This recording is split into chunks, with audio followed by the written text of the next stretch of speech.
First of all land lord ಸಿನಿಮಾದ review ಬಗ್ಗೆ ಈ ಶುಕ್ರವಾರ ಸಿನಿಮಾನ ನೋಡ್ತಾ ಇದ್ದೆ. ಆವಾಗ ಒಂದು ಇಮೇಲ್ ಬಂತು, ನೋಟಿಸ್ ಅನ್ನೋ ರೀತಿ. ಸೊ ಟೀಮ್ ಅವರು ಇಂಜಂಕ್ಷನ್ ಆರ್ಡರ್ನ ತೊಗೊಂಡಿದ್ದಾರೆ ಅಂತ ಅನಿಸುತ್ತೆ ಕೋರ್ಟ್ನಿಂದ. ಚೆಕ್ ಮಾಡಿದಾಗ ಸಾರಥಿ ಫಿಲ್ಮ್ಸ್ ಅಂತ ಇತ್ತು. ಸೊ ಸ್ವಲ್ಪ ಬೇಜಾರಾಯಿತು, ರಿವ್ಯೂ ಮಾಡೋ ಹಾಗಿಲ್ಲ ಅಥವಾ ಬರೀ ತಡೆ ಹಿಡಿಯೋದಕ್ಕೆ ಕೂಡ ಇರ್ಬೋದು. ಆ್ಯಕ್ಚುಲಿ ರಿವ್ಯೂ ಪಾಸಿಟಿವ್ ಆಗಿ ಕೂಡ ಇರ್ಬೋದಿತ್ತು ಅಲ್ವಾ. ಬಟ್ ಇಟ್ ಫೆಲ್ಟ್ ಲೈಕ್ ನಿಮ್ಮ ಕಡೆಯಿಂದ ರಿವ್ಯೂ ಬರೋದೇ ಬೇಡ ಅನ್ನೋ ರೀತಿ ಕಳಿಸಿದ ಹಾಗಿತ್ತು. ಸೊ ಅದರಿಂದ ರಿವ್ಯೂ ಮಾಡೋಕ್ಕೆ ಹೋಗಲಿಲ್ಲ. ಈವನ್ ಕಲ್ಟ್ ಸಿನಿಮಾನ ನೋಡಬೇಕು ಅನ್ನೋ ಇಂಟ್ರೆಸ್ಟ್ ಕೂಡ ಹೋಯಿತು.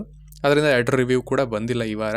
ರೀಸೆಂಟಾಗಿ ಯಾಕೆ ಕನ್ನಡ ಸಿನಿಮಾಗಳ ರಿವ್ಯೂಸ್ ಕಡಿಮೆ ಆಗಿದೆ ಅನ್ನೋದಕ್ಕೆ ಈ ಥರದ ರೀಸನ್ಸ್ ಕೂಡ ಇದೆ. ಆ ಮೋಟಿವೇಶನ್ ಅನ್ನೋದೇ ಬರೋದಿಲ್ಲ.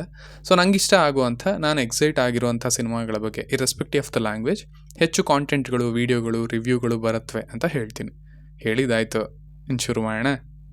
ತೀರ್ಥರೂಪ ತಂದೆಯವರಿಗೆ ಇದನ್ನು ರಾಮೇನಹಳ್ಳಿ ಜಗನ್ನಾಥ್ ಅವರು ಡೈರೆಕ್ಟ್ ಮಾಡಿದ್ದಾರೆ. ಈ ಹಿಂದೆ ಅವರು ಹೊಂದಿಸಿ ಬರೆಯಿರಿ ಅನ್ನೋ ಸಿನಿಮಾವನ್ನು ಕೂಡ ಡೈರೆಕ್ಟ್ ಮಾಡಿದರು. ಒಂದಷ್ಟು ವಿಷಯಗಳನ್ನು ಬಿಟ್ಟರೆ ಸಿನಿಮಾ ನಂಗೆ ಇಷ್ಟ ಆಗಿತ್ತು ಆ್ಯಂಡ್ ಒಳ್ಳೆ ರೈಟಿಂಗ್ ಇತ್ತು ಹಲವು ಕಡೆ ಅದರಲ್ಲಿ. ಇನ್ನು ಈ ಸಿನಿಮಾದ ಪ್ಲಾಟ್ ವಿಚಾರಕ್ಕೆ ಬರೋದಾದರೆ ಹೆಚ್ಚು ಹೇಳೋದಕ್ಕೆ ಹೋಗೋದಿಲ್ಲ. ಮೇನ್ಲಿ ಇದರ ಟೈಟಲ್ಲೇನೇ ಹೇಳೋ ಹಾಗೆ ಇದು ಒಂದು ಕುಟುಂಬದ ಸುತ್ತ ಇರುವಂಥ ಕತೆ. ಅಲ್ಲಿನ ಆಗುಹೋಗುಗಳು, ಅವರ ನೋವೇನಿದೆ, ಅದಕ್ಕೆ ಏನೆಲ್ಲ ಕನೆಕ್ಟ್ ಆಗಿದೆ ಆ್ಯಂಡ್ ಕೊನೆಯಲ್ಲಿ ಸಿನಿಮಾ ನಮಗೆ ಏನನ್ನು ಹೇಳುತ್ತೆ ಅನ್ನೋದೇನೆ ಈ ಸಿನಿಮಾದ ಕೋರ್ ಪಾಯಿಂಟ್ ಅಂತ ಹೇಳ್ತೀನಿ. ಮೊದಲನೇದಾಗಿ ಇದರ ಪಾಸಿಟಿವ್ಸ್ ಕಡೆಗೆ ಬರೋದಾದರೆ ದ ಕೋರ್ ಏನಿದೆ ಸಿನಿಮಾದು ಅದು ತುಂಬ ಚೆನ್ನಾಗಿದೆ. ಹೆಸರೇನೆ ಒಂದು ಫೀಲ್ ಗುಡ್ ಭಾವನೆಯನ್ನು ತಂದು ಕೊಡುತ್ತೆ. ಅದೇ ರೀತಿ ಸಿನಿಮಾ ಕೂಡ ಮುಂದೆ ಸಾಕ್ತಾ ಆ ಝೋನ್ಗೆ ಎಂಟರ್ ಆಗುತ್ತೆ ಆ್ಯಂಡ್ ಅಲ್ಲಿಂದ ಒಂದೊಂದಾಗಿ ಎಲ್ಲ ಕನೆಕ್ಟ್ ಆಗ್ತಾ ಹೋಗುತ್ತೆ. ಅಲ್ಲಿನ ಭಾಗಗಳು, ಸಿಚುವೇಶನ್ಗಳು ಕೂಡ ಹತ್ತಿರ ಆಗೋದಕ್ಕೆ ಶುರು ಆಗುತ್ತವೆ. ಆ್ಯಕ್ಚುಲಿ ಸಿನಿಮಾ ಹೆಚ್ಚು ರಿಲೇಟಬಲ್ ಅಂತ ಅನಿಸಲ್ಲ. ಅಮ್ಮನ ಪಾಯಿಂಟ್ ಅಂತ ಬಿಟ್ಟರೆ ಇನ್ಯಾವುದಕ್ಕೂ ನೀವು ರಿಲೇಟ್ ಮಾಡ್ಕೊಳ್ಳೋದು ಕಡಿಮೆ. ಬಟ್ ಓವರ್ ಆಲ್ ಕಥೆ ಅಂತ ತಗೊಂಡಾಗ, ಪಾತ್ರಗಳು ಅಂತ ತಗೊಂಡಾಗ ಈ ಪಾತ್ರಗಳು ನಮಗಿಂತ ದೂರ ಇದ್ದಾವೆ ಅಂತ ಅನ್ನಿಸ್ತಾನೆ ಹತ್ತಿರ ಆಗೋದಕ್ಕೆ ಶುರು ಆಗತ್ವೆ. ಆ್ಯಕ್ಚುಲಿ ಹತ್ತಿರ ಆಗೋದು ಕೂಡ ಹೋಲ್ ಕಥೆ ತೆರೆದುಕೊಳ್ಳುವಂಥ ರೀತಿಯಿಂದ ಅಂತ ಹೇಳ್ಬೋದು. ಸಮಯ ಕಳೆದ ಹಾಗೆ ಸಿನಿಮಾ ಬೆಟರ್ ಆಗ್ತಾ ಹೋಗ್ತಾ ಇದೆ ಅನ್ನೋ ಫೀಲ್ ಬರುತ್ತೆ. ಅದು ಬೆಟರ್ ಆಗುತ್ತೆ ಕೂಡ. ಇನ್ನು ಇಲ್ಲಿನ ವಿಷಯಗಳು, ತೀರ್ಥರೂಪ ತಂದೆಯವರಿಗೆ ಅನ್ನೋ ಹೆಸರಿದೆ.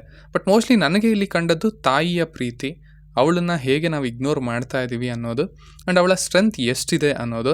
ಬುದ್ಧನಿಗೆ ಒಂದು ಮರ ಬೇಕಾಯಿತು, ಒಂದು ವೃಕ್ಷ ಬೇಕಾಯಿತು, ಬಟ್ ಹೆಣ್ಣಿಗೆ ಅದು ಮೊದಲಿಂದನೇ ಬಂದಿರುತ್ತೆ ಅನ್ನೋ ರೀತಿ. ಸೊ ಆ ಪಾಯಿಂಟ್ ನನಗೆ ತುಂಬ ಇಷ್ಟ ಆಯಿತು ಅಂತ ಹೇಳ್ತೀನಿ. ಈ ಸಮಾಜ ನನಗೆ ಎಷ್ಟು ಮಾರ್ಕ್ಸ್ ಕೊಡುತ್ತೆ ಅನ್ನೋದು ನಂಗೆ ಬೇಕಾಗಿಲ್ಲ, ಆದರೆ ಒಬ್ಬ ಅಮ್ಮನಾಗಿ ನನಗೆ ಪಾಸ್ ಮಾರ್ಕ್ಸ್ ಸಿಕ್ಕರೂ ಸಾಕು ಅನ್ನೋ ಥರದ ವಿಷಯಗಳು ಅದೆಲ್ಲ ಇಷ್ಟ ಆದವು.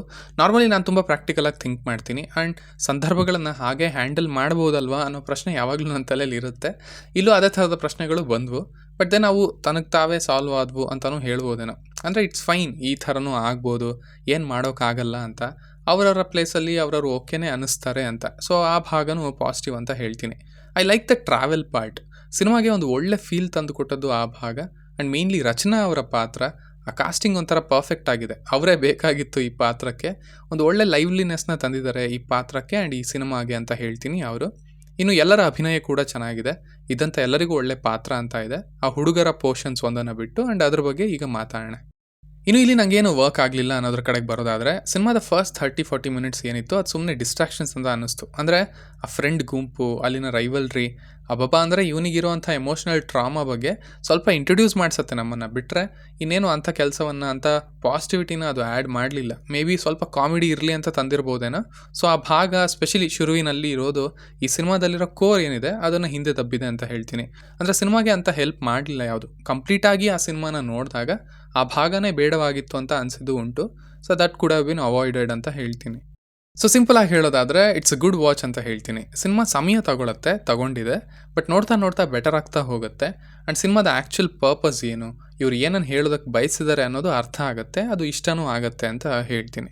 ಸೊ ಇಷ್ಟು ನನ್ನ ರಿವ್ಯೂ ಆಗಿತ್ತು ಈ ಸಿನಿಮಾದ ಬಗ್ಗೆ. ಇನ್ನು ನೀವು ಆಲ್ರೆಡಿ ಈ ಸಿನಿಮಾವನ್ನು ನೋಡಿದರೆ ನಿಮಗೆ ಇದು ಹೇಗನ್ನಿಸ್ತು ಅನ್ನೋದನ್ನು ಖಂಡಿತ ಕೆಳಗಡೆ ತಿಳಿಸಿ. ಆ್ಯಸ್ ಯೂಶ್ವಲ್ ಮತ್ತೆ ಸಿಗೋಣ.